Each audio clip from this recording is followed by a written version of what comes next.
Thanks for joining us on Capitol View. I'm Fred Martino. The Illinois General Assembly is supposed to adjourn this week, but as we record this on a Wednesday, there is no budget agreement. Despite that, lots of bills have passed. We're going to have some highlights for you. Plus, will Illinois pass incentives to help journalism in the state? Those are just three of the topics that we will have for you with John Jackson of the Paul Simon Public Policy Institute at Southern Illinois University, Carbondale, and Hannah Meisel of Capital News, Illinois. John, the final week of the session and disagreements, of course, over tax policy and insurance reforms, among other things. What is your take on this, and where is all of this going? Well, Fred, it's always hectic. It's always stressful. And occasionally it gets chaotic, as I'm sure Hannah can report up close and personal. I'm sure there are all-nighters pulled by journalists and all kinds of legislators and staff. And it's just a pressure cooker from now until the end. And in the past, it has gotten to be really messy at the end. One of the ways that's a classic legendary thing that they used to try to get out by the official deadline was they would come to the end of that day and they would stop the clock at midnight and pretend that the time had stopped and that they really were not doing this in the next day, which of course they were. And that just shows you the extreme. The three tops, as they're called, are in charge: the governor, the president of the Senate, and the Speaker of the House are trying to coordinate all of this. And sometimes there are disagreements between those three players. Sometimes there's disagreements within the Democratic Party and the various factions that are pushing and shoving within the dominant party. And so it's absolutely guaranteed to come down to the end. This is especially true in the budget area because it was a couple of days ago that the governor announced that all of the revenue questions are still on the table. And the question is a big one. There are all kinds of proposals to spend money or to cut taxes, and the governor's pretty consistently insisted that they find some new money or they find a source if they're going to add to the budget, because he, above everything else, has been trying to protect the balanced budget and Illinois' credit rating. So yeah, and John, a lot of it is about that, right? I mean, to get new revenue to balance the budget. But one of the things that the governor proposed would probably be extremely popular with most voters. Republicans have said this is something that they could support, some Republicans. Getting rid of this 1% tax on groceries, something that is extraordinarily rare to tax groceries. Illinois does this. Is this going to die? Do you think this will not make it? Well, it was extraordinarily popular when it was announced, but not surprisingly, the Illinois Municipal League weighed in against it and has been working very heavily against it. And lots of mayors and lots of city managers have gotten on board with that because they're going to lose that revenue.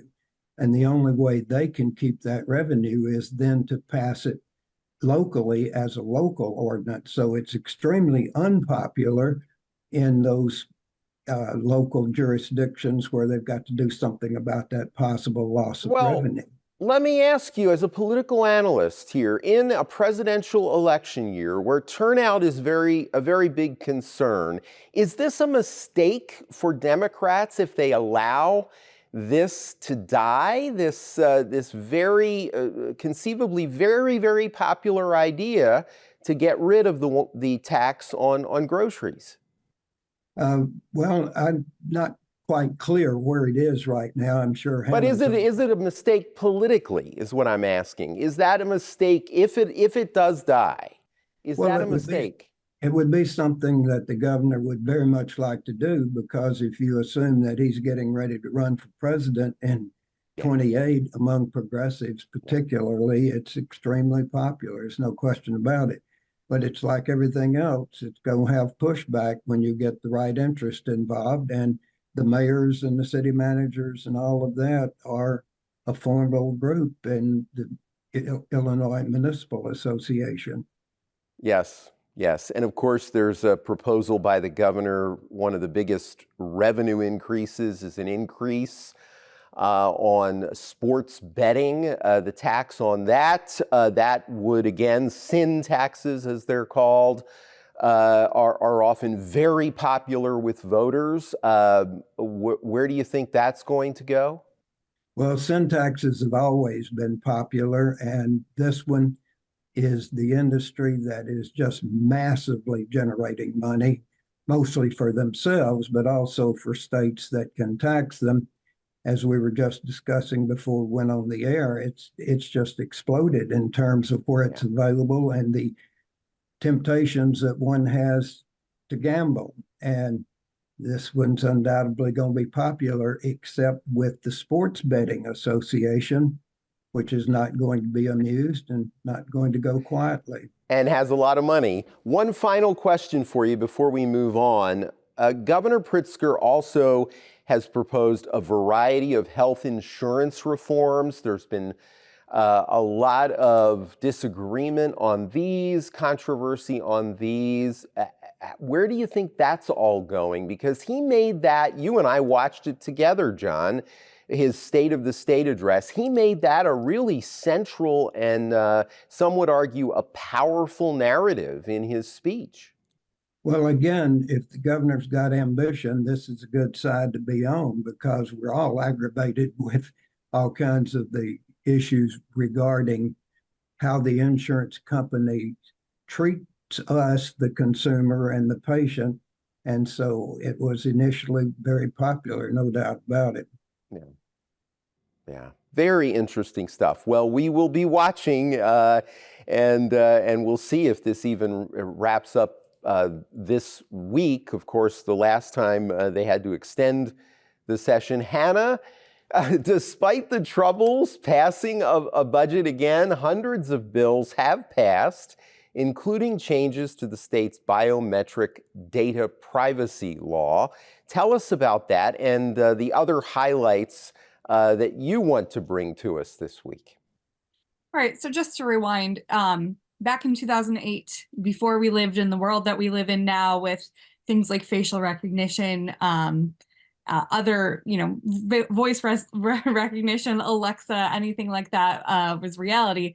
Back in 2008, the legislature passed this Biometric Information Privacy Act that said, companies can't sell, can't collect your data without it being, you having given explicit permission.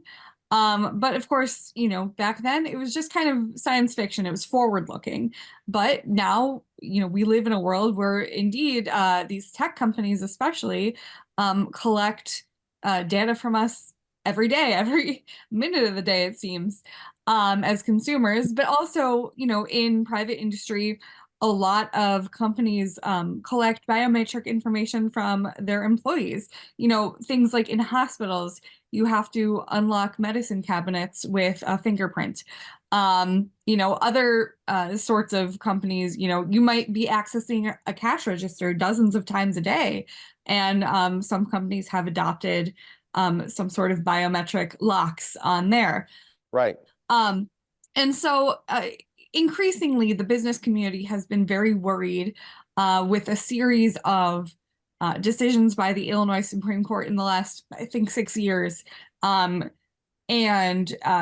finally, last year, a pair of decisions from the Illinois Supreme Court really, really got the business community worried to a point where their concerns finally caught the ear of Democratic leaders in the legislature who had been kind of swatting them aside for many years, saying, you just want to weaken this law. But, there was a clear conflict that came up last winter when the court said that, yes, in fact, every time a company collects a fingerprint, say, voice print, anything else that's considered biometric data, that could constitute a separate violation, which under Illinois law could mean a $1,000 fine if it was a negligent violation, or even $5,000 if it was willful, which is very rare.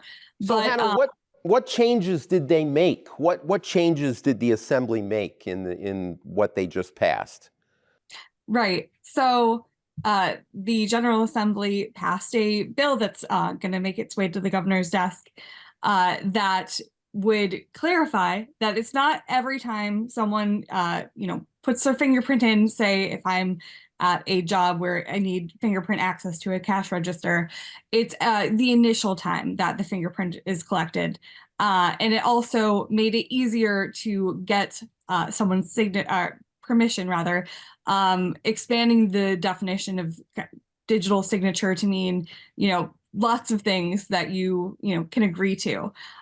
Business community is still divided over the law. Some groups thought that it didn't go far enough. They were concerned about things like data centers, which has become bigger business in Illinois, being liable. Some wanted the law to be retroactive. But by and large, even the groups that are publicly opposed, they tell me that they're happy with this forward progress.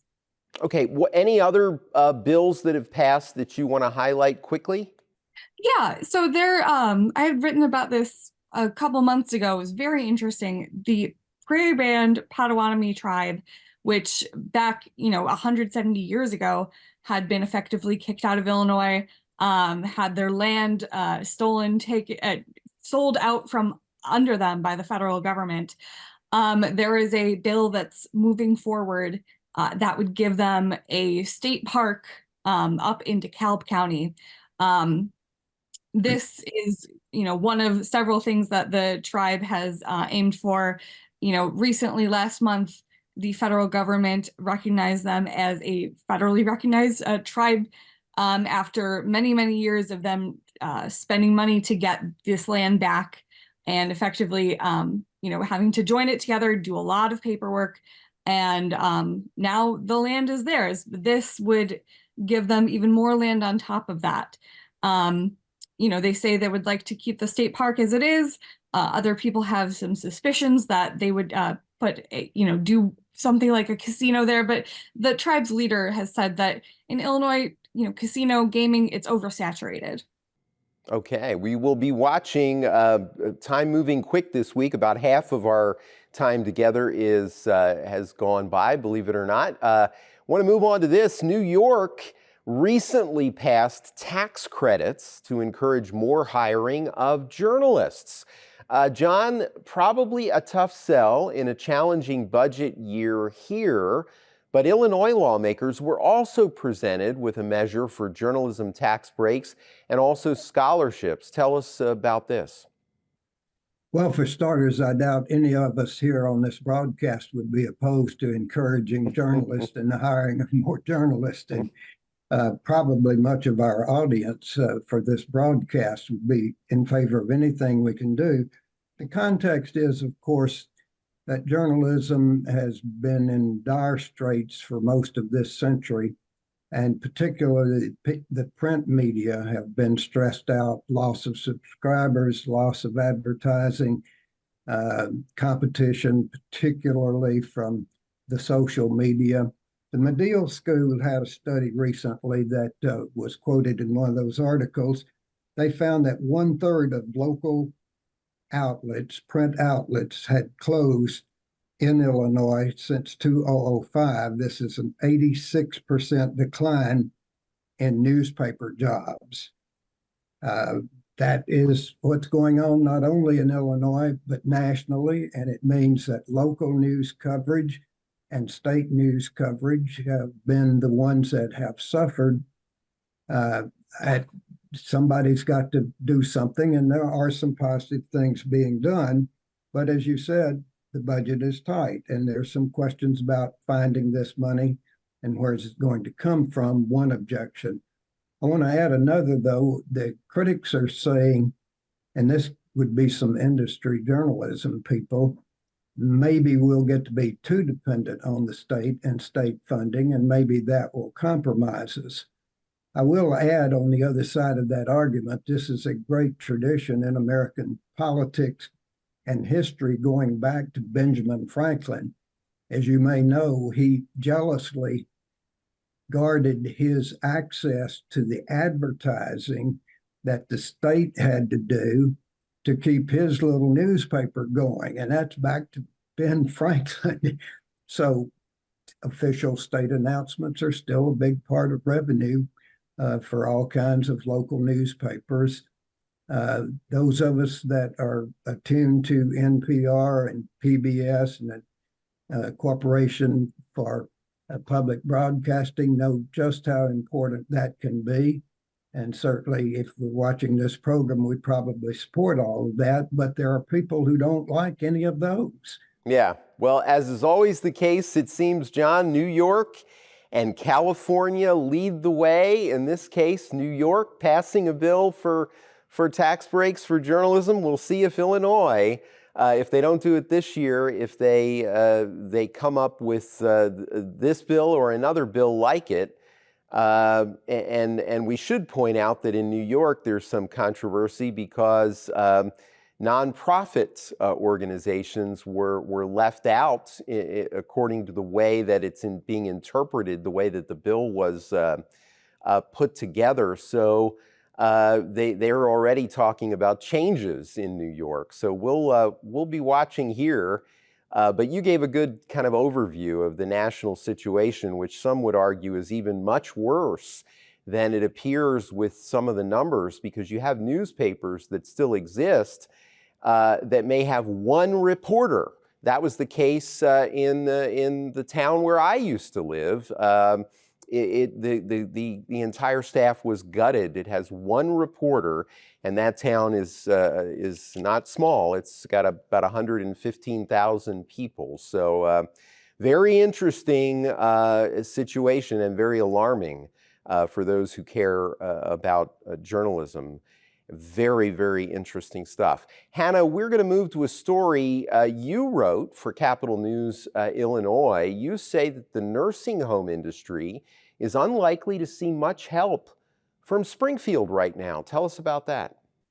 Well, we're in the midst of a tough budget year, and also 2 years ago, the General Assembly gave nursing homes kind of a leg up with, or I should say, a lift with a Medicaid redetermination that gave nursing homes more money than they were previously getting. Of course, the industry argues, thank you, but that only brings us up to 2017 levels. And after the pandemic, we are still struggling. A couple of things happened in the pandemic that have left the industry still grappling and, kind of at a loss what to do. The first one is that patient censuses have actually dropped. In the old days, when it used to be kind of more normal for folks to go to live out their final years in nursing homes, regardless of their health level, you would have a mix of private payers and Medicare, Medicaid. But as wealthier people are opting to stay in their homes, you have nursing homes that are more reliant on Medicaid. So that's one. Number two, we've seen inflation soar, especially in these last few years since 2022. That's no exception on the healthcare front. And so the homes are still grappling with those costs, even as inflation has slowed and come down. Number three, you have seen like a mass exodus of folks leaving the healthcare industry, but especially from nursing homes. These are the hardest jobs in healthcare. RNs, CNAs, doctors, especially in nursing homes, this is just the level of care that's needed for these patients. Because as I mentioned, the census is now sicker and poorer, and they haven't had the level of care throughout their life. And so their symptoms are just more acute.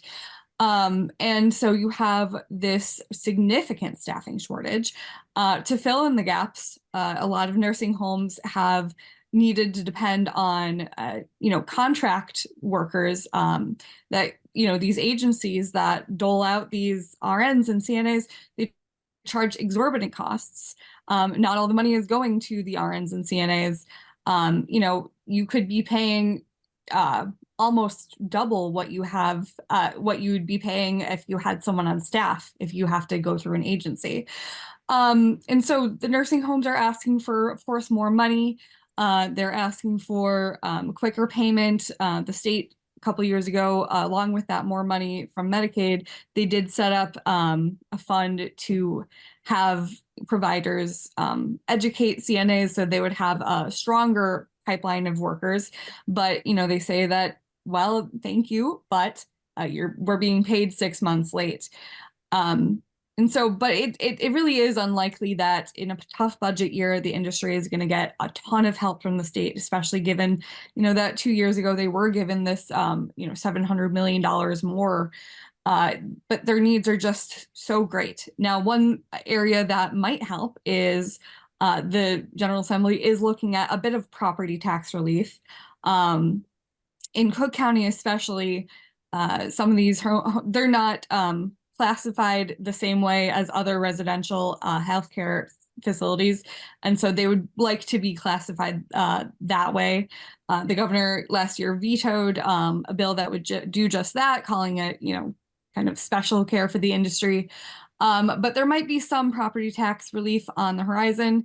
And also there is a bill that, we see these kinds of bills come up every year in Springfield that would kind of give some folks in healthcare who don't have as high certifications as, say, a full doctor or an anesthetist, give them a bit more responsibility to ease the burden on folks who are rare. So in this case, it would be CNAs could give out some medication that is more, routine. Doesn't have to be as closely monitored to free up RNs to do more of their care work. So we'll see where that. I'm sure you will be watching this, Hannah, and hopefully we'll have an update for folks once the session concludes as to whether any of the ideas have gone forward. And we should mention in our final minutes before we get to our last story some context. Some of this is also self-inflicted. Folks would argue because Illinois does not participate in a compact that allows folks to move to Illinois and have an RN license from another state. It does not allow you to get an Illinois license immediately. You have to take the boards in Illinois. So that's another measure that has come up in the past. John, 3 minutes left. We move now to a column by Rich Miller. He wrote about efforts to tackle a difficult problem, the Illinois Department of Financial and Professional Regulation backlog in approving first-time licenses and renewals in a timely fashion for nurses and social workers. What is going on? Well, Rich's column is based on research by his associate, Isabel Miller, and she found that this Department of Financial and Professional Regulations had a backlog of up to 1 year and even 18 months for both certification of nurses and social workers. And obviously there is a real shortage in both fields. And the people who are concerned about this are also pointing out, though, that they're going to have more personnel. Her research found that there were currently only 8 people statewide doing this. And what they said they need is at least 28, which the governor has supported. And the question is, can they get this and the money to fund that to address this continuing shortage in nurses and in social workers? One more need for more money. And there are so many, but John, as Hannah just detailed in the nursing home industry, Many people are arguing this is a crisis that's only going to get worse and worse with an aging population, and perhaps the failure to make it easier for people to work here in certain healthcare fields. Do you think action will be taken on this despite the budget issue? Well, I think sooner or later it absolutely has to be, because you just can't have people moving to another state or choosing to make their first time home after getting a very expensive education in nursing, for example. So I think sooner or later the legislature's got to act on it. Very interesting stories this week, and we will continue to be watching. We appreciate both of your insights, John and Hannah. Thank you both for being with us. I'm glad to be here. Thank you. Thank you, and be sure to join us for Illinois Lawmakers Friday night at 7:30 for much more on the latest from the Illinois General Assembly. Thank you so much for being with us at home. For everyone at WSIU, I'm Fred Martino. Have a great week.